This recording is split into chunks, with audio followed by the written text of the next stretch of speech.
Quando chega essa época do ano, muitas pessoas ficam perguntando sobre a historicidade de Nosso Senhor Jesus Cristo. Você vê que as revistas começam a publicar textos duvidosos sobre o tema e dizem que as coisas mais variadas possíveis sobre a pessoa do nosso Redentor. Esse tipo de gente é aquele tipo de gente que ama falar que Cristo não existiu de fato e que na realidade o personagem Cristo é apenas uma ficção elaborada muito tempo depois do primeiro século. Eles afirmam que os documentos do Novo Testamento não são confiáveis porque não há confirmação nenhuma na história, não há nenhuma fonte não cristã de que Jesus de fato tenha existido. Mas a pergunta é, será que eles estão com a verdade? Será mesmo que não existe evidência extra-bíblica que comprove a historicidade de Nosso Senhor Jesus Cristo? Quando nós analisamos os fatos, a conclusão a que chegamos é bem diferente. Na realidade, a história comprova que Jesus é um personagem real que de fato viveu na Galileia e foi morto no governo de Pilatos e ressuscitou ao terceiro dia. Como disse o catedrático F.F. Bruce, alguns escritores podem até brincar com a ideia fantasiosa de que Cristo foi apenas um mito, mas eles não podem fazê-lo com base nos dados históricos. Então, quais são as fontes não bíblicas que favorecem e demonstram a historicidade de Jesus Cristo? Vou citar apenas algumas delas. Em primeiro lugar, o historiador romano Cornélio Tácito. Tácito nasceu entre os anos 52 a 54 e é considerado por alguns como o maior historiador romano. Na sua obra Anais, ao escrever sobre o reinado de Nero César, Tácito refere-se à morte de Cristo e à existência de cristãos em Roma. Ele diz o seguinte: mas nem todo o socorro que uma pessoa poderia ter prestado, nem todas as recompensas que um príncipe poderia ter dado, nem todos os sacrifícios que puderam ser feitos aos deuses permitiram que Nero se visse livre da infâmia, da suspeita de ter ordenado o grande incêndio, o incêndio de Roma. De modo que, para acabar com os rumores, acusou falsamente as pessoas comumente chamadas cristãs, que eram odiadas por suas atrocidades, e as puniu com as mais terríveis torturas. Cristos, o que deu origem ao nome cristão, foi condenado à morte por Pôncio Pilatos durante o reinado de Tibério, mas reprimida por algum tempo, a superstição perniciosa irrompeu novamente, não apenas em toda a Judéia, onde o problema teve início, mas também em toda a cidade de Roma.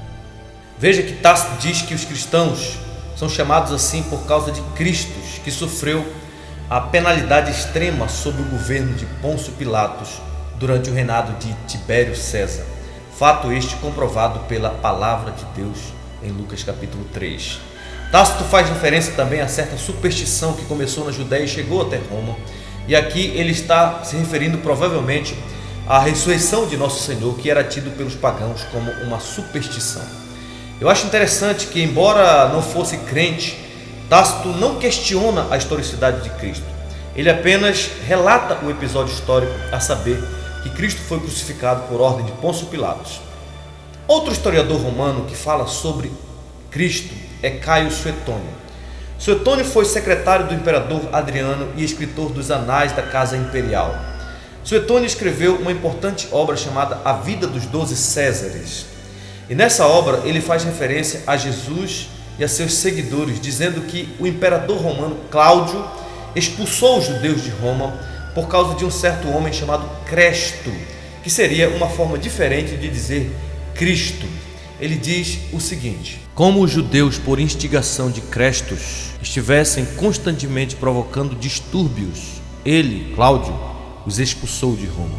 Interessante que o livro de Atos faz referências a esse episódio em Atos capítulo 18, versículo 2, onde Paulo diz que em Corinto encontrou certo judeu chamado Áquila com sua esposa Priscila, que tinham chegado de Roma porque o imperador Cláudio os expulsou de Roma. E achando um certo judeu por nome Áquila, natural do Ponto, que havia pouco tinha vindo da Itália, e Priscila sua mulher, pois Cláudio tinha mandado que todos os judeus saíssem de Roma, ajuntou-se com eles. Das palavras de Suetônio, nós podemos retirar algumas coisas importantes. Primeiro, Suetônio diz que houve um homem que viveu no primeiro século chamado Crestos. Segundo, que alguns judeus causaram tumulto relacionados a este homem. Terceiro, de acordo com Suetônio, Cláudio ficou aborrecido o suficiente para expulsar todos os judeus da cidade. fato este que aconteceu no ano 49 depois de Cristo. Ainda na mesma obra, um pouco mais adiante, falando agora sobre a vida de Nero César, Suetônio cita a terrível perseguição que sobreveio aos cristãos na época deste insano imperador. Ele afirma o seguinte: quanto aos cristãos, essa espécie de pessoas dadas a uma superstição nova e maligna, Nero infligiu-lhes o suplício. Ainda outro escritor não cristão que tem um importante testemunho em favor da historicidade de Cristo Jesus é Luciano de Samosata. Ele se tornou um escritor satírico que muito zombou de Cristo e dos cristãos, apresentando ao mundo uma abordagem do cristianismo segundo o ponto de vista de um não cristão. Em um de seus escritos chamado Passagem do Peregrino, ele menciona Jesus e o chama de um sofista crucificado. Ele diz o seguinte: foi então que ele, Proteus, conheceu a maravilhosa doutrina dos cristãos, associando-se a seus sacerdotes e escribas na Palestina, e o consideraram como protetor e o tiveram como legislador, logo abaixo do outro legislador, aquele que eles ainda adoram, o homem que foi crucificado na Palestina por dar origem a este culto. Os pobres infelizes estão totalmente convencidos que eles são imortais e terão a vida eterna. Desta forma, eles desprezam a morte e voluntariamente se dão ao aprisionamento, a maior parte deles. Além disso, seu primeiro legislador os convenceu de que eram todos irmãos, uma vez que eles haviam transgredido, negado os deuses gregos e adoram o sofista crucificado, vivendo sob suas leis. Outro testemunho importante é de Plínio, o jovem. Plínio foi governador da Bitínia, na Ásia Menor, por volta do ano 112 depois de Cristo. Numa certa ocasião, Plínio escreveu uma carta ao imperador Trajano, solicitando orientação sobre como tratar os cristãos.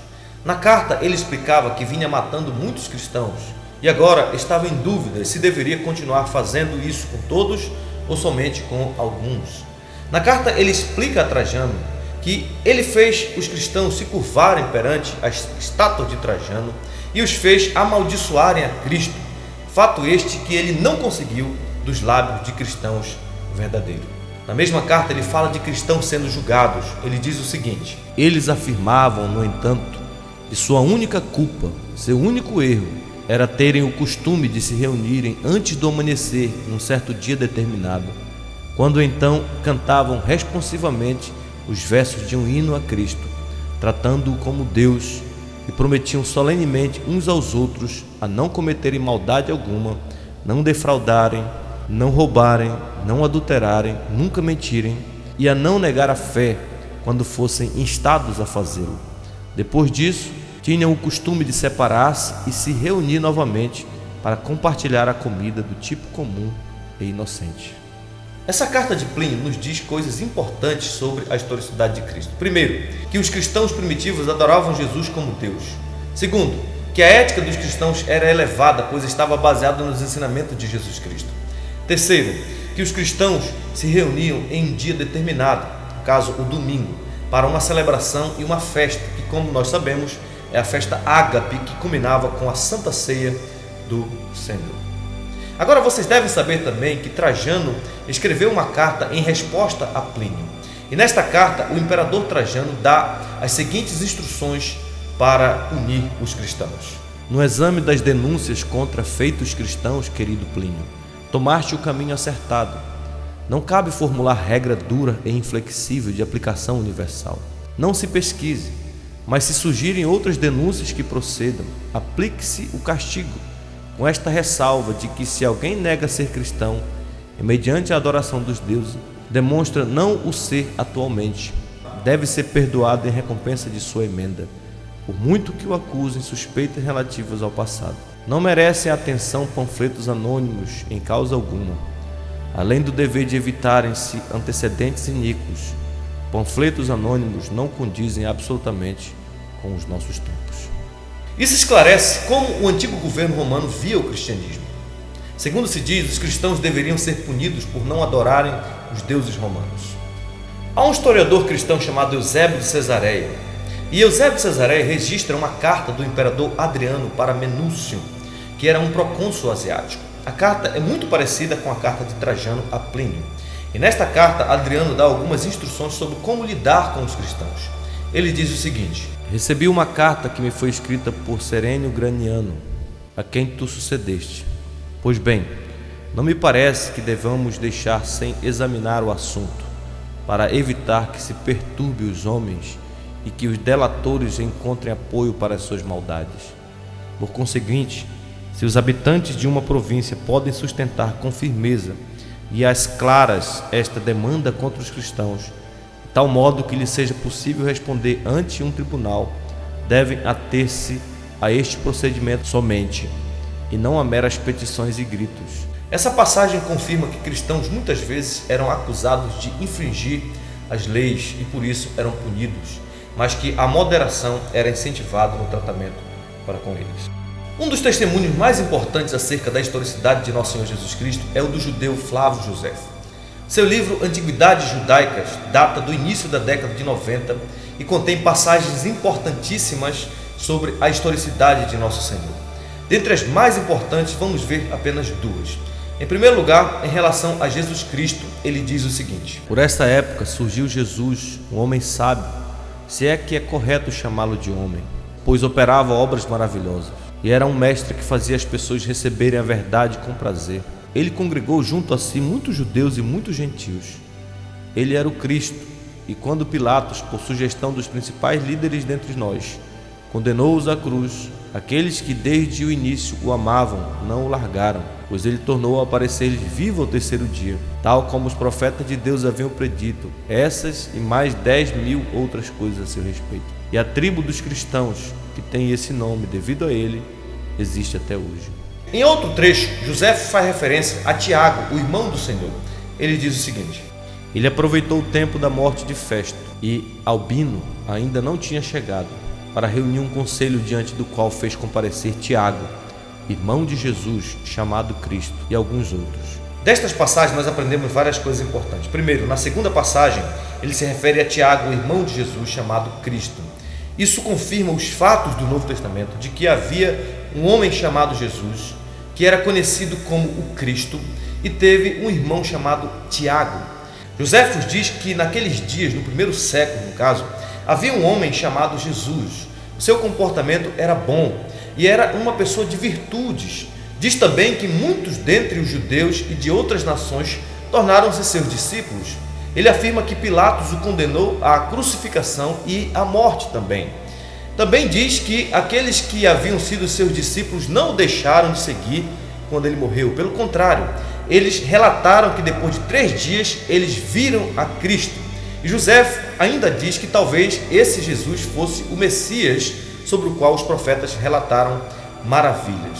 Outro relato interessante sobre a historicidade de Cristo é o de Talo. Talo escreveu por volta do ano 52 d.C. e é um dos primeiros escritores gentios a mencionar o nome de Jesus Cristo.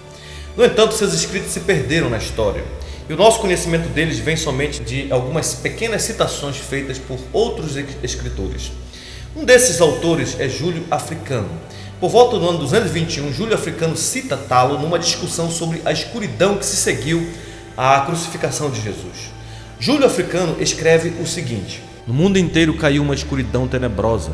As rochas foram partidas por um terremoto, e muitos lugares na Judéia e outros distritos foram derrubados. Talo, o terceiro dos livros que escreveu sobre a história, explica essa escuridão como um eclipse do Sol, o que me parece ilógico. É claro que é ilógico, pois um eclipse solar não poderia acontecer em época de lua cheia. E foi na época da lua cheia da Páscoa que Cristo morreu. O comentário de Júlio Africano sobre o registro de Talo nos leva a tirar 2 conclusões importantes. Primeiro, que em meados do primeiro século da era cristã, os acontecimentos ocorridos nos dias da crucificação eram conhecidos tanto na Palestina como por pessoas não cristãs que viviam em Roma. Em segundo lugar, que os inimigos do cristianismo muito se esforçaram para dar uma explicação naturalista aos fenômenos ocorridos no dia de que Cristo morreu, em especial ao eclipse solar. Mas como nós sabemos pelo testemunho das Escrituras, não foi um simples eclipse solar que aconteceu naquele dia dos dias, e sim um escurecimento sobrenatural do Sol, marcando o momento da morte do Criador do universo. O testemunho de Tertuliano também é muito importante. Tertuliano foi um jurista e teólogo de Cartago. Em 197, ao fazer uma defesa do cristianismo, Tertuliano menciona a correspondência trocada entre Tibério e Pôncio Pilatos, que diz o seguinte: Tibério, em cujos dias surgiu o nome cristão no mundo, tendo recebido informações da Palestina sobre os acontecimentos que demonstraram claramente a verdade da divindade de Cristo, levou adequadamente o assunto ante o Senado com sua própria decisão a favor de Cristo. O Senado rejeitou sua proposta porque não fora ele mesmo que dera a sua aprovação. O imperador manteve sua posição, ameaçando com sua ira todos os acusadores dos cristãos. Outra autoridade não cristã que atesta a veracidade do cristianismo é Flegão. Ele foi um historiador do primeiro século e escreveu uma história intitulada de Crônicas.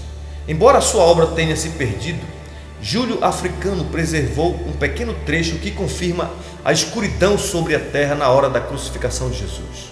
Depois de comentar a opinião ilógica de Talo sobre a escuridão, Júlio Africano cita Flegão dizendo o seguinte: durante o tempo de Tibério César, ocorreu um eclipse do Sol durante a lua cheia. Um testemunho importante sobre a historicidade de Cristo é a carta de Marabá Serapião. F.F. Bruce, no seu livro Merece Confiança no Novo Testamento, assinala que existe no Museu Britânico um interessante manuscrito que preserva o texto de uma carta escrita um pouco depois de 73 d.C. Essa carta foi enviada por um sírio de nome Marabá Serapião a seu filho Serapião. Na época, Marabá Serapião estava preso, mas escreveu para incentivar o filho na busca da sabedoria. Na carta ele ressalta que os que perseguiram homens sábios foram alcançados pela desgraça. Ele dá o exemplo de Sócrates, Pitágoras e Cristo. Veja como ele diz: que vantagem os atenienses obtiveram em condenar Sócrates à morte? Fome e peste lhes sobrevieram como castigo pelo crime que cometeram. Que vantagem os habitantes de Samos obtiveram ao pôr fogo em Pitágoras? Logo depois sua terra ficou coberta de areia. Que vantagem os judeus obtiveram com a execução do seu sábio rei? Foi logo após esse acontecimento que o reino dos judeus foi aniquilado. Com justiça, Deus vingou a morte desses 3 sábios. Os atenienses morreram de fome. Os habitantes de Samos foram surpreendidos pelo mar. Os judeus, arruinados e expulsos de sua terra, vivem completamente dispersos.